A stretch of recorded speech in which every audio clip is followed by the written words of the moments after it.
Welcome to the deep dive. Today, we're doing something a little different. It offers a really unique perspective, I think. Our source material isn't, one single thing. It's a collection of snapshots, diary entries, notes, observations, Right. all recorded on the exact same day, June 8th.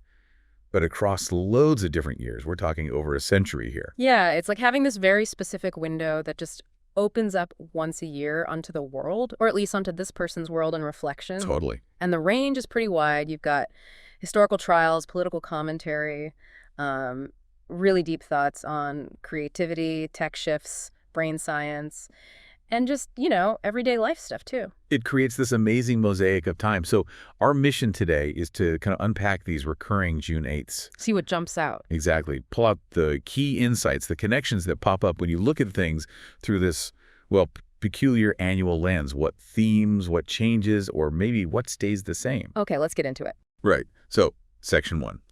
The sources, they immediately pull us into public life. Echoes of legal battles, societal challenges. It's quite stark. We open June 8th, 1886.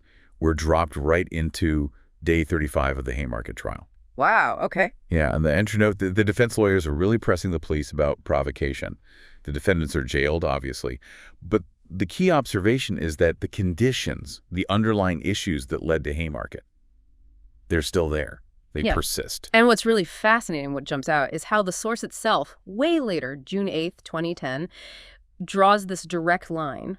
To what? To a completely different trial, but another big public one, the Rod Blagojevich corruption trial. No kidding. So it's making that connection explicitly. Explicitly. It's not just saying, oh, look, another trial. It's this sense that certain kinds of public scandals, maybe the underlying societal fault lines, they just seem to recur across totally different times, different contexts. Yeah, that makes you think, what is it about these systemic things that just doesn't seem to get fixed? That feeling of recurrence is, it's powerful. Yeah.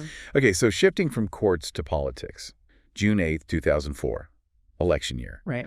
And the entry captures this moment of reflection. People apparently had really mixed views on Reagan. Some saw him as like the only Republican they trusted. Okay.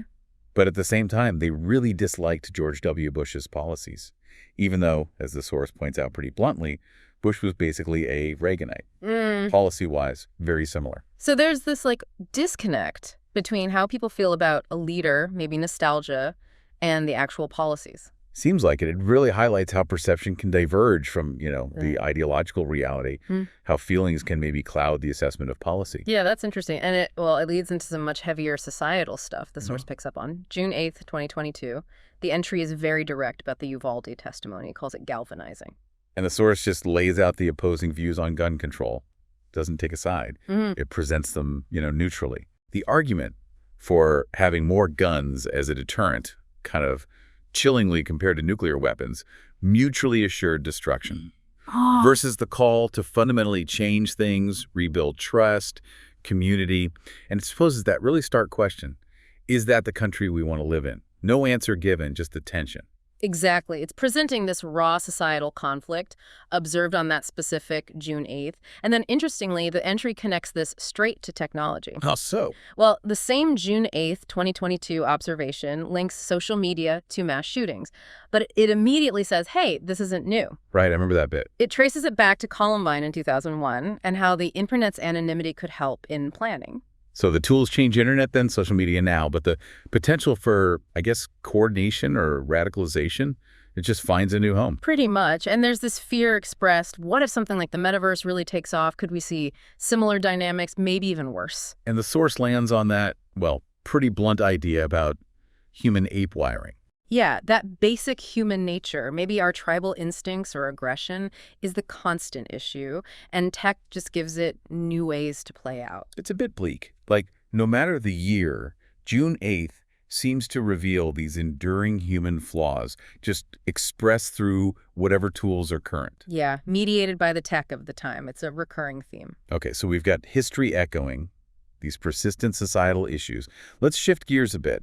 How do these entries track the evolution of information and technology itself? Yeah, this is fascinating too because you really see the perspective change as we move into the digital age. There's an entry from June 8th, 2010. that reflects on how people used to be skeptical about just larger physical libraries, like too many books. Really? Skeptical of libraries. Yeah, apparently. And it contrasts that with today, where the amount of information and meta-information, stuff about information, is just exponentially bigger, especially as physical books kind of fade. There's this feeling that the information is, well, it's everywhere, but doesn't really reside anywhere you can easily get your hands on it. Not like a book. That's like that phrase you use, looking through the telescope of technology. You see this vast amount, but are you really engaging with it? Are you grasping it? It feels more mediated, maybe more superficial. That's the sense, yeah.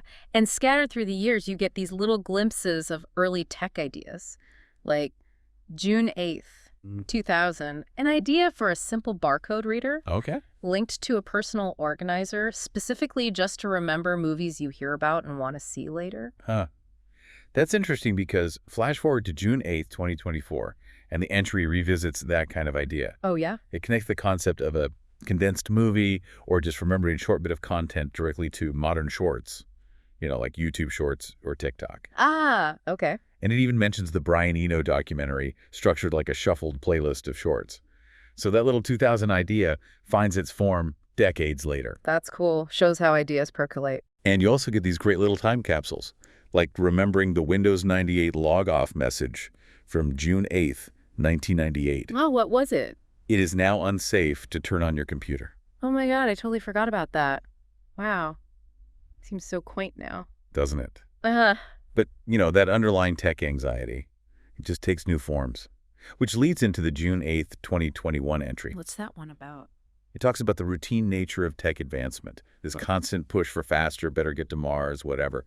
But the entry notes that the side effects of this tech, the problems it causes, they just become part of the routine too. We kind of accept them. That's a really sharp point. We focus on the shiny new thing, but the downsides just become background noise. Exactly. And the entry argues that tech success is often driven by social dynamics. Something catches on because it's social, not because we genuinely needed it, or even if it's actively causing issues. Like social media itself. Precisely. It questions the necessity, points out the problems, this negative feedback loop, where we complain about it, but feel stuck using it because, well, everyone else is. Yeah, it raises that big question. Are we really in control of the tech, or is it shaping us based on social whims rather than actual needs? Which brings us bang up to date. AI, June 8th, 2023. The entry calls AI a political battleground. Already. Okay, yeah. And it notes this familiar split, the longtime experts versus the, newcomers jumping on the bandwagon. It even compares it to earlier tech debates, like around PCs or the internet. Mentions that old book, Silicon Snake Oil. Ah, the tech critique angle. And what's the source's personal take? Well, in 2023 and 2024, there's definite skepticism. Trouble finding uses for it, feeling it takes the fun out of certain creative things like figuring out lyrics. Okay, so resistant at first. But then, fast forward to June 8th, 2025, there's an update, a shift. Ooh, so? Noting increased positive use of AI, specifically for making quick music demos. The results aren't perfect, described as quirky and interesting, not polished. So hands-on use changed the perspective from takes the fun out to quirky and interesting demos. Seems that way. Practical application made a difference, but the entries still wrestle with originality and AI. That comes up in 2023. Right, the big question. Is AI just doing complex permutations? The source suggests real originality often comes from experiments, happy accidents, and crucially, it has to inspire action in other people. That's an interesting definition, not just novel, but inspiring. Yeah. And there's this thought from 2023. If everyone's desperately trying to be original, does it become impossible? Maybe eccentricity is the only way left. Huh. Like trying too hard kills it. Maybe. And AI image generation gets compared to fractal art in 2024. Visually complex, potentially beautiful, but maybe lacking that deeper spark. Yeah, generated patterns versus something with intent or soul, maybe. By 2025, the desire isn't just for general AI tools, but for bespoke AI.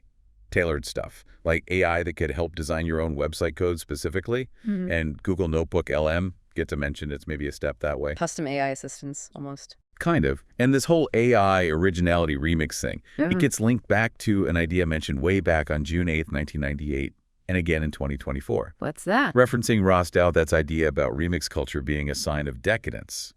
Just endlessly shuffling nostalgia instead of creating something truly new. Ugh. So is AI the ultimate engine for that kind of cultural remixing, according to this view? That's the provocative question that leaves hanging. It really makes you think about what creativity even is now, with these tools everywhere. Which is a perfect lead-in to the next big theme, the nature and practice of creativity itself. It's all over these June 8th entries. Yeah, definitely. The June 8th, 2021 entry talks about this interesting creative strategy, Okay.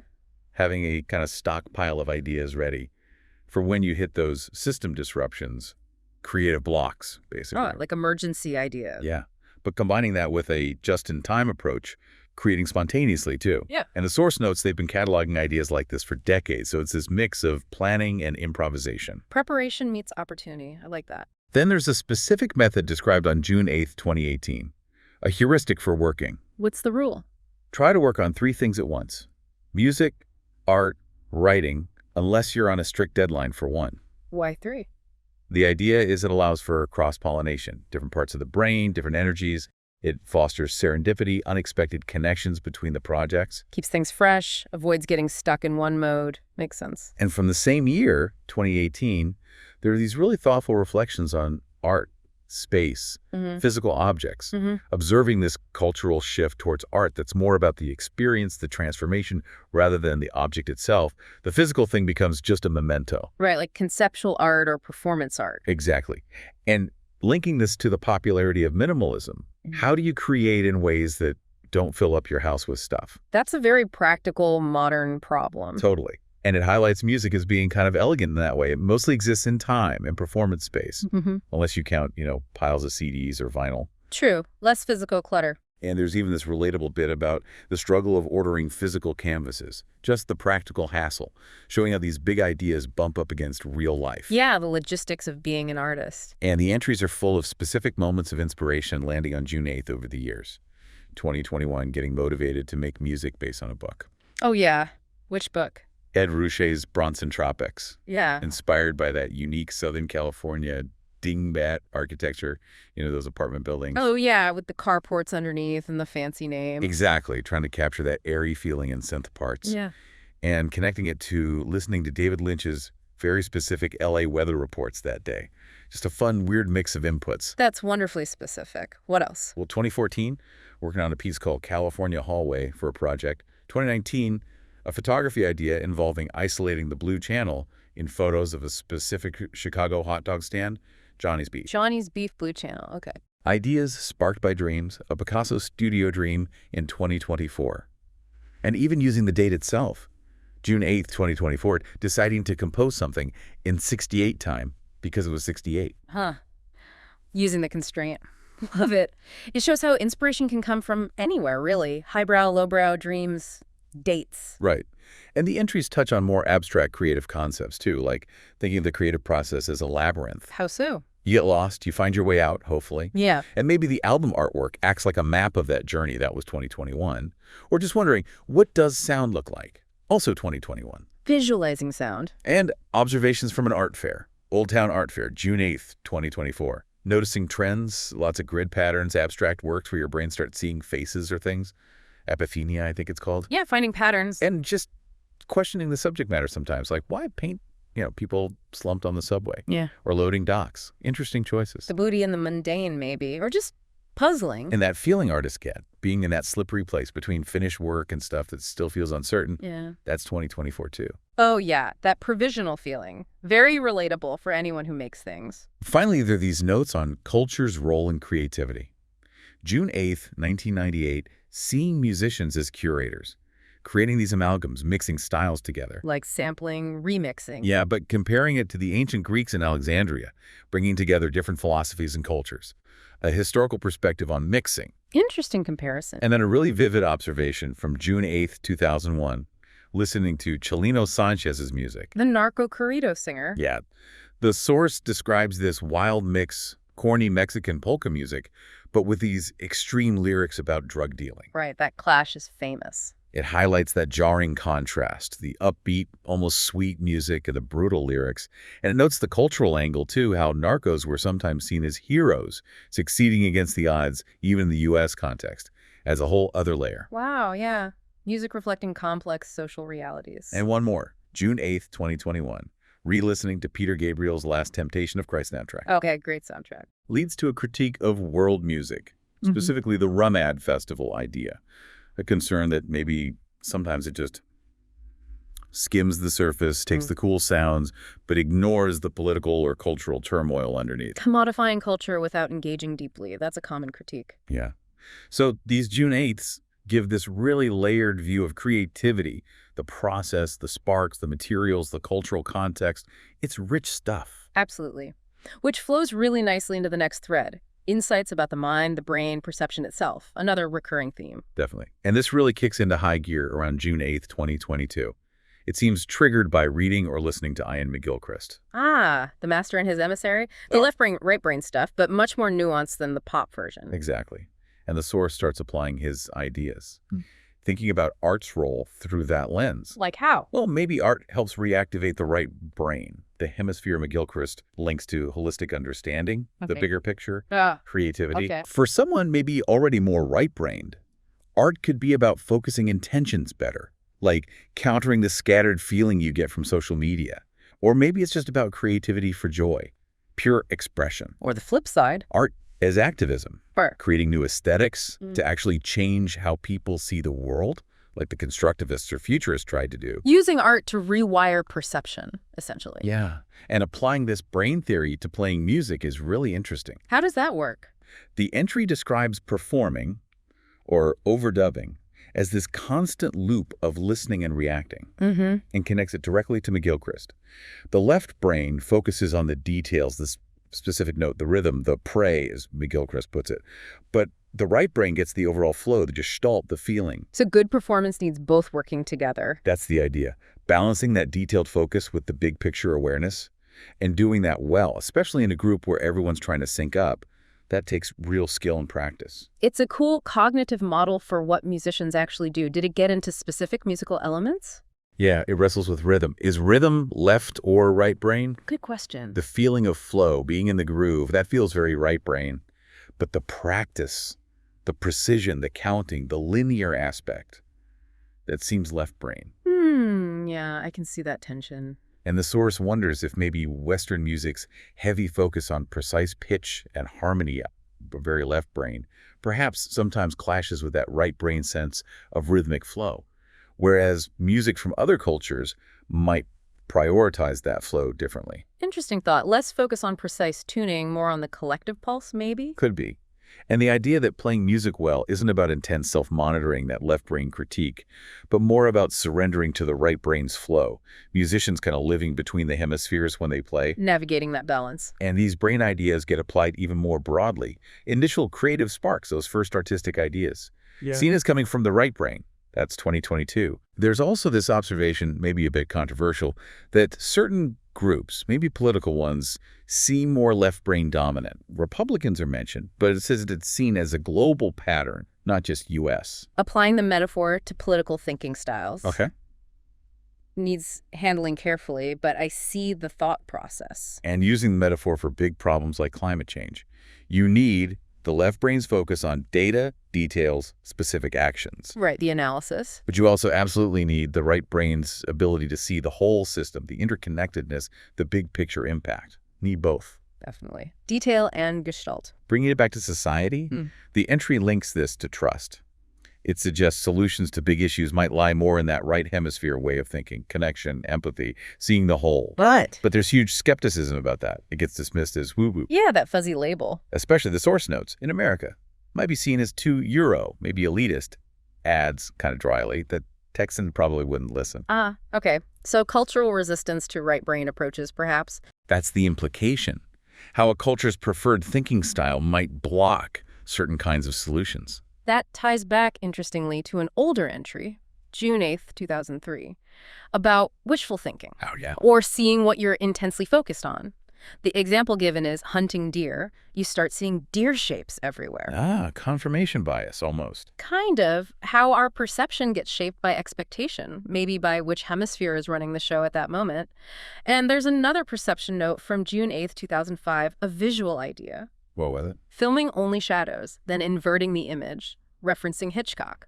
Another way to play with how we see things. It's amazing, isn't it?